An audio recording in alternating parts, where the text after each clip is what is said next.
शहर की भीड़ भाड़ भरी गलियों में, जहां लोगों के पास एक दूसरे को देखने का वक्त भी नहीं था, जहां हर कोई अपनी दौड़ में लगा हुआ था, वहीं एक कोने में एक छोटी सी पुरानी सी दुकान थी। ना कोई शोरूम जैसी चमक धमक, ना रंग बिरंगी रोशनी, बस एक पुरानी लकड़ी की मेज, एक टूटी कुर्सी और उस पर रखा हुआ एक पुराना रेडियो। वो रेडियो जिसकी आवाज़ ने जाने कितनी नस्लों का साथ दिया था। उस दुकान में बैठते थे एक बुजुर्ग जगन्नाथ, चेहरे पर गहरी झुर्रियां, बाल पूरी तरह सफ़ेद, जिस्म थोड़ा झुका हुआ, मगर आंखों में अब भी एक खास चमक थी।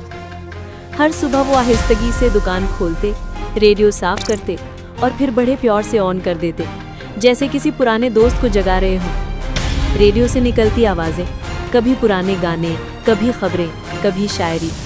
राह चलते लोग उस आवाज़ को सुनकर रुक जाते, कुछ मुस्कुराकर आगे बढ़ जाते, कुछ वहीं खड़े होकर गानों के साथ अपनी पुरानी यादों में खो जाते। लोगों में कई बार कहा, बाबा ये रेडियो अब कौन सुनता है? मगर वो कहते, बेटा ये सिर्फ गाने नहीं बजाता, ये मेरी यादें जिंदा रखता है।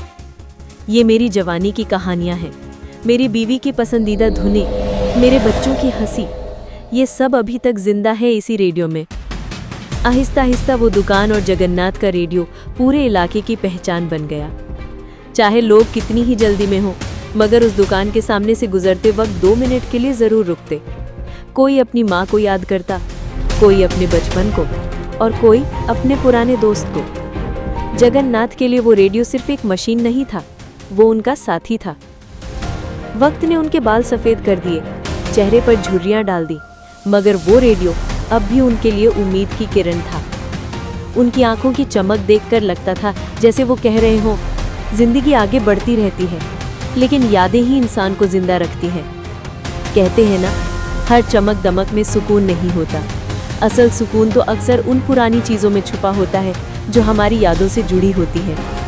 और शायद यही वजह थी कि उस शोर शराबे भरे इलाके में भी जगन्नाथ और उनका पुराना रेडियो हर दिल को छू जाता था। कभी कभी सुकून नई चीज़ों में नहीं, बल्कि पुरानी यादों में मिलता है।